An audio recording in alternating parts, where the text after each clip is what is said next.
Hey guys, welcome to Raw Customs. I'm your host, Patrick Rapolo, and on this episode we're going to be making a Shoretrooper helmet from Rogue One.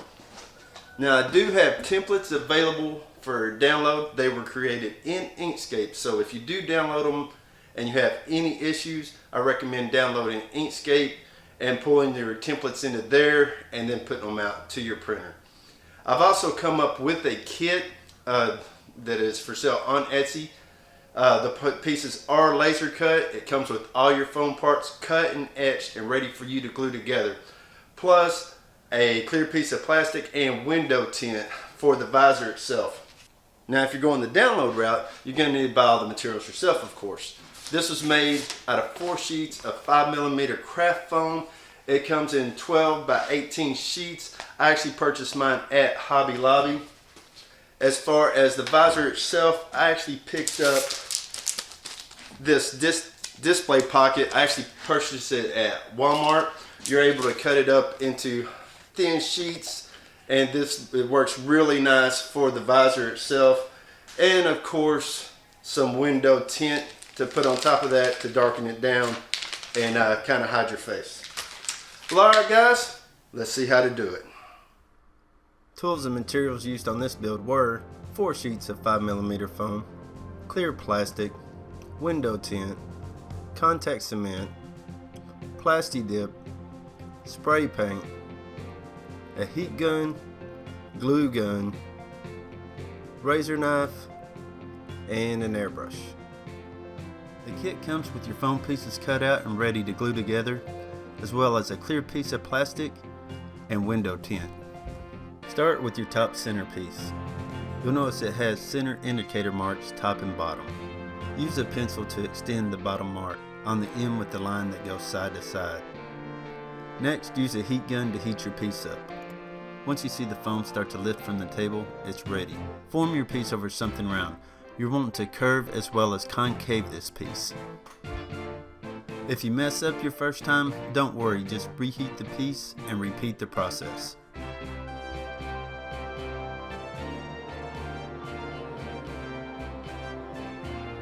Next, heat one of your top side pieces. Form the top portion over your round object and hold it in place until it cools. Allow the bottom section to hang away and try to keep it straight. I recommend using contact cement to glue your pieces together.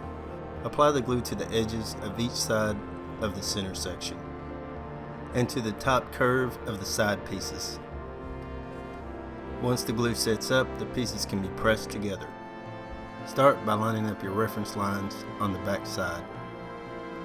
Press your pieces together, keeping them even at the top, working your way to the front. You'll repeat this process for the second side. Quick tip, I recommend using 2 coats of glue on all your edges. Apply your first coat, let it set up, and then apply your second coat, let that set up, and then press your pieces together. This will give you the best results for bonding the pieces together.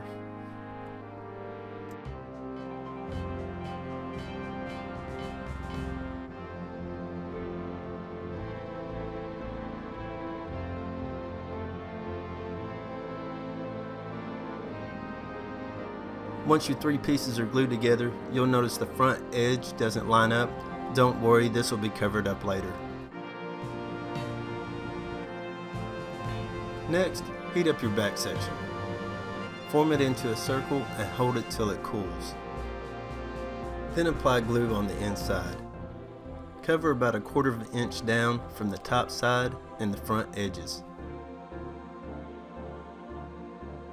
On the top of the helmet, apply your glue below the reference line.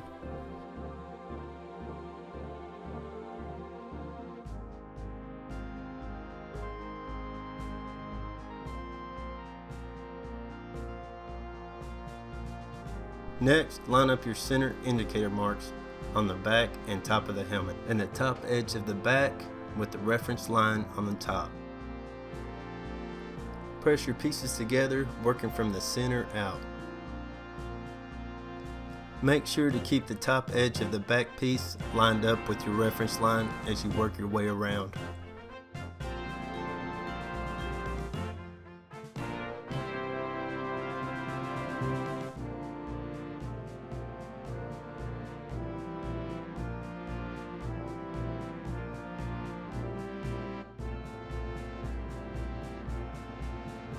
Once you get to the front, your back piece should slightly overlap your reference line. Next, grab the front rectangle bar. Heat it and bow it with your indicator line facing out. Then apply glue to both short edges, as well as the front edges on the helmet. Glue the bar to the helmet with the indicator line facing down. Line the bar up at the bottom edge of the helmet and press in place. Apply glue on the inside of the helmet around the edge with the L cutout. Then press the piece in and cover the edge. Next, grab your L pieces. Apply glue to the back side and the inside edges. Press your L piece in place on the inside of the helmet. Line up the edges even with the cutout. Then bow your flap in and glue it to the edge of the L piece. Next, apply glue to the edges of the cutout at the bottom of the helmet. Then grab the short piece that looks like a hockey stick. Apply glue to the top and back edge, and then press it in place, lining up the back edge with the helmet first. Then glue the top edge in place, making sure to keep it straight. Don't bow it to match the flap. Now grab your long hockey stick. Lay it in place and line it up with the bottom of the helmet. Use a pencil to draw a reference line. Apply a layer of glue to the entire bottom section of the helmet, as well as the back side of your overlay pieces. Press your overlay in place on the helmet, starting at the bottom point. Make sure to keep your edges lined up, top and bottom. Press your pieces together as you work your way up. Once you get to the main body of the helmet, use the bottom edge as a guide.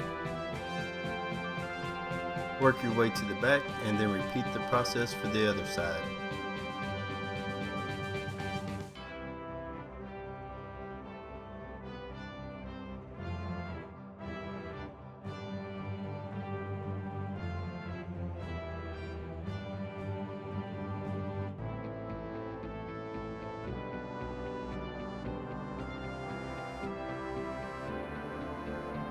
Next, heat up the face guard. Hold the ends together and mold the bridge for the nose. You can kind of bend it back to help mold it. Then heat the respirator piece. Bend the top rounded portion forward and the lower portion back.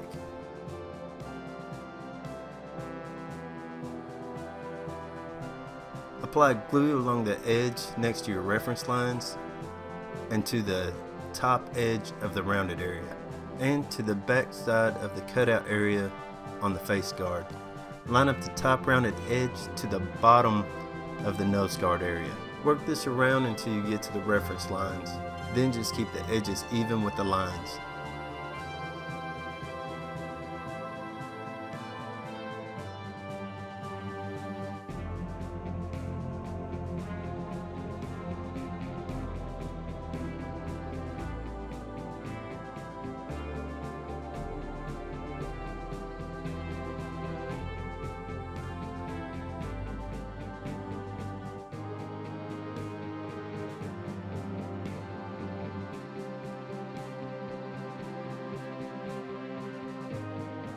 Now apply glue in the center for your detail pieces and along the outside edge along your reference lines and to the top inside edge on the helmet. Next, line the bottom of the face guard up with the bottom of the hockey stick and press your pieces together, working your way to the top, following your reference line.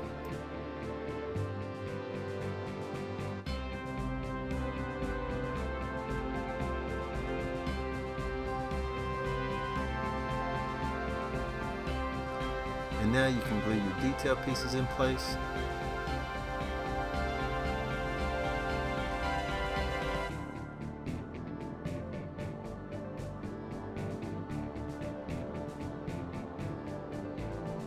Now heat up the piece for the forehead.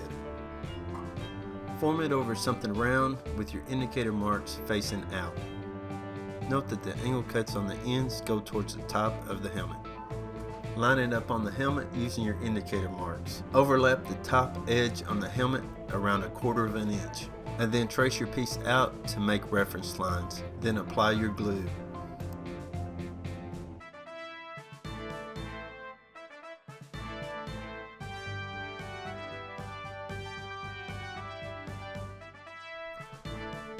Glue your piece in place starting in the center and working your way out to the sides. Use a light touch here. Be sure to keep everything lined up straight. You can come back and press the pieces together firmly after everything's in place.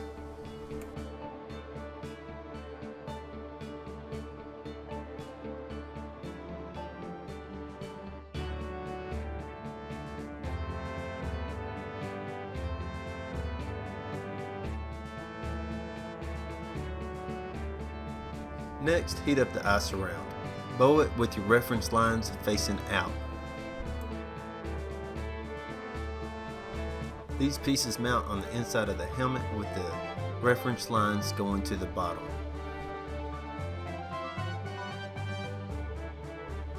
Next, apply glue to the bottom of the reference line and to the top of the piece, as well as the inside of the helmet around the visor area.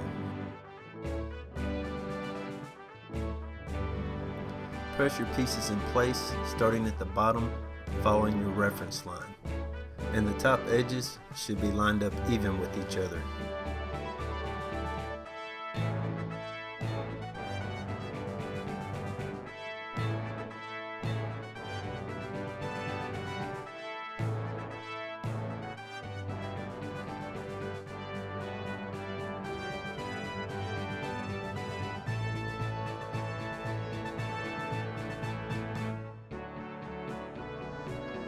Next, grab the two small rectangles, heat and curve them in. Then glue them in place on the inside of the helmet behind the vent areas.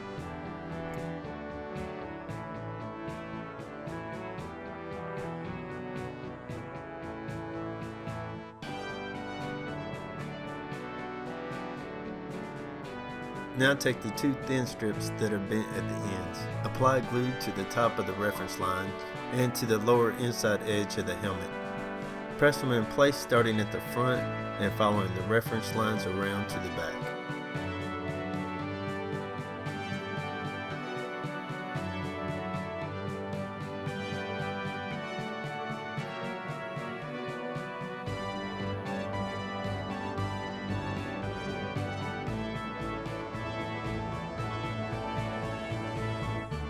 Now you can glue the side earpiece and circle in place.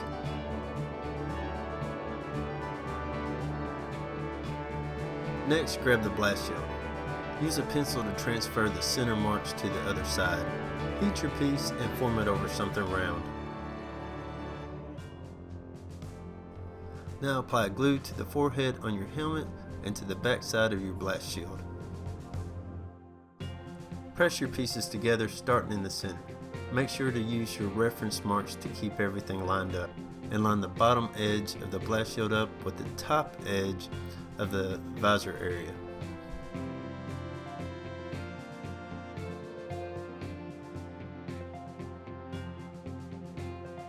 Now apply glue to your trim piece. This is the side with the indicator mark. Glue it into place at the bottom of the blast shield, starting in the center, working your way out to the sides, keeping it even with the bottom of the blast shield.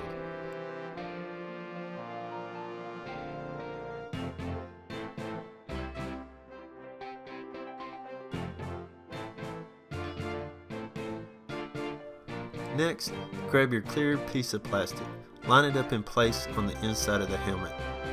Mark the areas that need to be trimmed.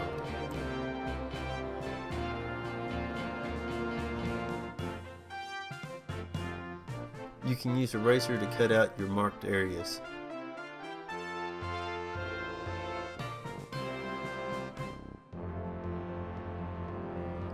Clean your piece with soap and water. You can separate the tint from the film by taking two pieces of tape and placing them on each side of the tint at one of the corners, and then pulling the tape and the tint apart. Now you can apply your tint to your plastic. Here I'm applying the tint dry like I would a sticker. I stuck down one end to the table and slowly worked it onto the plastic. This worked pretty good, but I did have a few bubbles.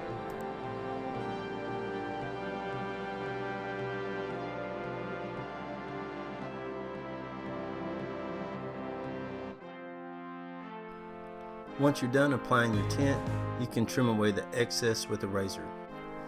To finish off your helmet, I recommend using Plasti Dip. This gives a smooth and flexible coating that'll help keep the paint from cracking. I applied 2 coats of Plasti Dip and 2 coats of paint.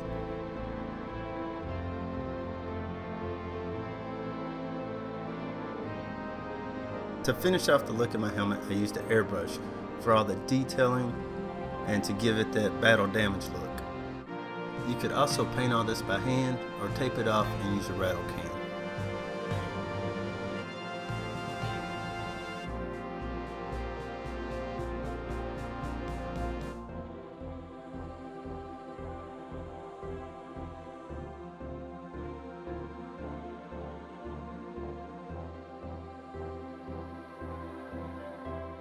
Once all my details were painted on, everything was sealed with 2 coats of clear paint. To glue in your visor, I recommend hot glue. Apply a line in the center at the top. Glue in your visor with the side with the tint facing out. Once the visor is glued into position, you can glue down the sides.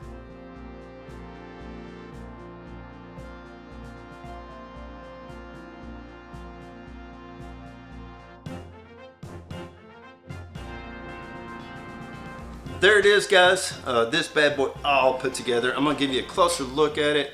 You can actually see the detail and the detail pieces here from the laser. All the edges are coming real nice and tight all the way around. Now even in the back, you could add some quick seal or caulk or something in here, seal that seam up and the actual seams that come down here, and really clean this helmet up and make it pop.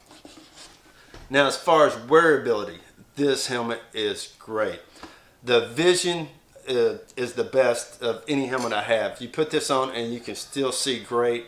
With the clear visor and the tint, you have very little vision distortion when you put it on, and also you have a ton of real estate, so you still have some peripheral vision to the side of the helmet. So you can put this thing on and walk down steps, walk up steps, and walk through tight spaces and not be running into walls and things like that.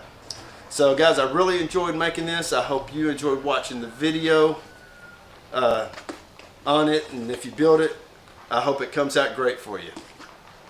On a quick note before I let you go, I'm also working on other kits, particularly for next year, but a lot of y'all have been asking for the Spider-Man web shooters, so I am in the process of redesigning them just a little bit and giving you an easier build. And as soon as I get these figured out, I'll make a second video showing the changes I made, and going ahead and giving you an alert that I'm putting these things on Etsy for sale. Alright guys, that's it for this episode. Thanks for watching. God bless, and I'll see you on the next build.